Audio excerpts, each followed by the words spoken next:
Tout de suite, le bonus de pulsation sur les urgences pédiatriques avec le professeur Alain Gervais. Quelles sont les différences et les similitudes aussi qui existent entre des urgences pédiatriques pour enfants et des urgences dites pour adultes? La première qui est évidente, naturellement, c'est la répartition en fonction de l'âge. En pédiatrie, nous voyons des enfants qui, depuis la naissance jusqu'à l'âge de 16 ans, et dès 16 ans, les urgences sont dirigées vers les adultes. Deuxièmement, c'est la catégorie des pathologies que nous voyons.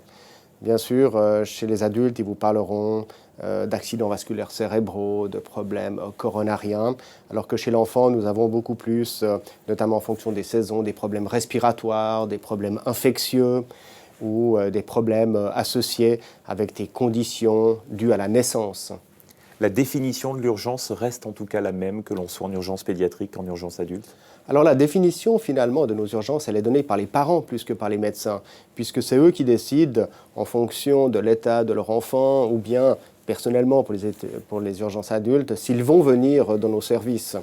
La définition ensuite médicale, je pense, est la même, c'est-à-dire qu'elle est basée sur une échelle de tri, basée sur des éléments objectifs qui nous permettent de définir s'il s'agit d'une urgence très grave, une urgence moyenne ou au contraire une urgence qui pourrait être différée. Comment s'organise votre service? Quel type de personnel vous avez aujourd'hui 24 heures sur 24 et 7 jours sur 7? Alors, nous avons globalement une quinzaine de médecins, une cinquantaine d'infirmières, quelques aides infirmières également.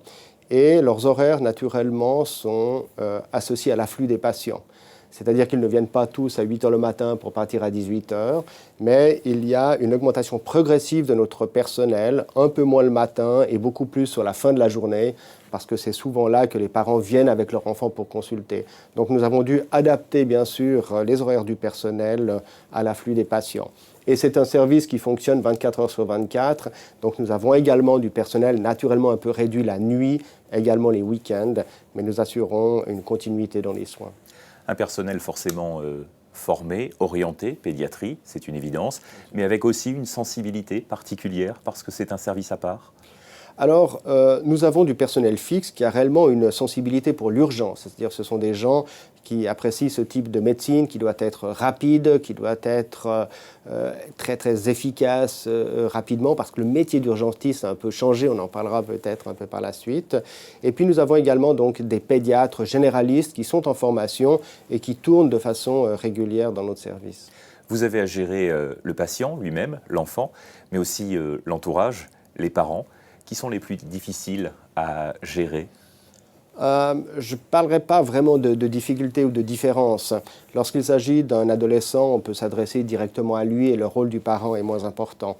Mais il faut savoir que plus de 50% de nos consultations ont lieu chez des enfants de moins de 4 ans et là, le parent devient naturellement un interlocuteur indispensable.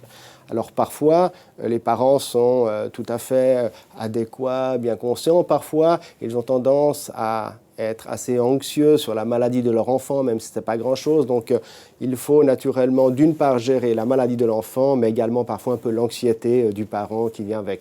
Mais ça fait partie de notre job et je crois que nous sommes tout à fait aptes à gérer ces situations. C'est aussi donc le rôle de votre personnel de gérer cette relation à trois, indispensable aussi pour connaître le mal, le vrai. Absolument, absolument. Je crois que notre personnel a tout à fait cette sensibilité de savoir à la fois rassurer les parents, à la fois soigner l'enfant et prendre en charge en fait toute la famille. Comment vit votre service avec un rythme particulier? Vous l'avez dit, ouvert forcément et logiquement 7 jours sur 7 et 24 heures sur 24. Votre rythme dépend aussi de l'activité des pédiatres ici, dans cette région? Oui, absolument. Il y a différents éléments qui font que parfois nous avons des surcharges d'activité. C'est particulièrement pendant les mois d'hiver parce qu'il y a toutes les infections respiratoires qui sont très importantes chez les enfants, qui se transmettent dans les crèches, dans les écoles. Et là, nous avons particulièrement une augmentation de l'activité. Et puis, comme vous le mentionnez, pendant les vacances scolaires, souvent les pédiatres sont aussi absents et ça nous fait un afflux dans notre service. Vous avez un rôle, plusieurs rôles bien sûr, mais un rôle majeur, c'est effectivement de rester concentré sur les urgences vitales. Elles sont nombreuses, elles représentent un pourcentage quand même conséquent. Les urgences vitales, en termes réellement de réanimation de l'enfant, sont par chance rares, de l'ordre de 1% de l'ensemble de nos consultations. Ensuite, il y a des urgences qui sont tout à fait sérieuses, qu'il faut prendre rapidement en charge, qui représentent environ 25 à 30% de nos consultations. Et environ 60% sont des urgences qui peuvent facilement attendre 1 heure en salle d'attente ou même plus, ou qui pourraient être largement redistribuées chez les pédiatres de ces enfants. Beaucoup d'enfants sont casse-cou, on le sait. La traumatologie représente une part importante dans votre activité? Oui, la traumatologie représente environ 1 enfant sur 4 qui vient nous voir. Donc 25% des enfants viennent nous consulter pour une chute, pour une plaie ou un accident associé à une activité extérieure. Comme on le voit sur ces images, le service des urgences commence à l'accueil avec une logique de tri, mais aussi une logique de calme, un environnement, des aquariums, un environnement, des jeux aussi. C'est important, ce contexte psychologique, ce contexte aussi de décoration qui joue un rôle. Alors à mon sens, c'est absolument même indispensable. C'est-à-dire que le premier soin est l'accueil des parents.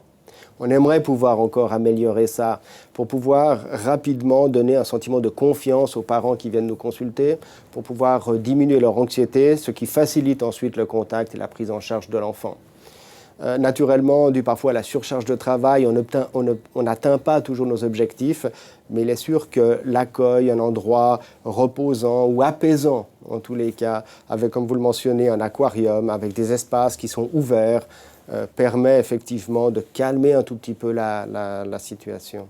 La gestion du stress est quelque chose qui est déterminante dans votre activité. Les parents, mais aussi l'enfant qui, avec un certain niveau de conscience, lui aussi a droit à une inquiétude.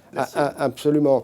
Donc non seulement le stress doit être maîtrisé d'abord et avant tout par l'équipe, qui doit prendre une certaine distance aussi thérapeutique, s'habituer en fait à cette gestion-là, pour ensuite pouvoir la transmettre réellement aux familles qui viennent nous consulter. C'est-à-dire que si un soignant lui-même paraît déjà inquiet, stressé, ça ne va pas être une bonne image non plus pour les parents. Donc il faut d'abord gérer son propre stress pour ensuite pouvoir gérer celui des parents ou de l'enfant qui vient nous voir. Pour ça, nous avons également pour les enfants des télévisions, des jeux, des livres, pour essayer de les détourner un tout petit peu de leur maladie, de leur douleur ou du geste parfois un peu difficile que nous allons devoir faire. Vous avez des patients et des parents qui viennent alors qu'il n'y a aucune urgence, aucun caractère d'urgence. Ça existe? Oui, bien sûr, ça arrive, mais à nouveau, ça c'est dans la vision très médicale de l'urgence. Si le parent vient nous voir, c'est que pour lui quand même, il y a une raison de consultation. Ça peut être, comme je vous le dis, parfois simplement de l'angoisse ou se dire « demain, je dois aller travailler, qu'est-ce que je fais avec mon enfant s'il est encore malade ?» On espère toujours que le médecin aura un peu cette baguette magique qui fait qu'il arrive malade et il va repartir guéri, ce qui permettrait de soulager le patient pour avoir son activité professionnelle le lendemain. Malheureusement, ce n'est pas toujours le cas, mais dans un cas comme dans l'autre, notre équipe doit répondre à cette demande du parent, qu'il s'agisse d'une situation sérieuse ou bien d'une situation un peu plus bénigne. Des réponses qui peuvent exister aussi ailleurs, sur le net notamment, avec un site que l'on connaît, Mon enfant est malade. C'est aussi une démarche en direction des parents pour aller plus loin dans un premier diagnostic. Alors vous avez tout à fait raison. La démarche que nous avons faite ou réalisée avec Mon enfant est malade, il ne s'agissait pas en fait de déléguer la responsabilité du diagnostic aux parents. Mais au contraire, il s'agissait plus que lorsque le parent est venu pour une consultation, nous lui avons donné un diagnostic, mais parfois nous avons peut-être oublié de mentionner certaines choses essentielles, du type « quand mon enfant peut-il retourner à l'école ou en activité de groupe ? Combien de temps est-il contagieux ?» C'est tous ces éléments qui sont parfois donnés mais pas entendus par les parents ou simplement oubliés par le médecin. Le site Mon enfant est malade, ou le livre que nous avons publié également, permet justement à tête reposée pour le parent de reprendre ses questions et d'avoir un tout petit peu plus de réponses. Donc il y a aussi un volet pédagogique dans l'activité que vous menez. Absolument, absolument. Ce qui évite justement de reconsulter ou que le parent doive retéléphoner au médecin pour dire « Attendez, je n'avais pas compris ce que vous m'avez dit » ou bien « Cette information n'a pas été transmise, qu'est-ce que je dois faire ?» Donc ça soulage un tout petit peu nos services d'urgence. Le parent a tout le temps de lire ces informations et de pouvoir comme ça les intégrer. Ceux qui connaissent votre service sont partiellement frappés par un pourcentage féminin très conséquent, très important. C'est spécifique aux hôpitaux universitaires de Genève ou c'est une réalité aux urgences pédiatriques en général? Non, je crois que c'est une réalité pour l'ensemble de la profession médicale. On a vu au cours de ces dernières années une féminisation de la profession. Et puis, ceci est encore plus marqué en pédiatrie. Nous avons environ 80% de personnel médical, et je ne crois pas que ce soit spécifique aux urgences, mais c'est pour l'ensemble de la spécialité.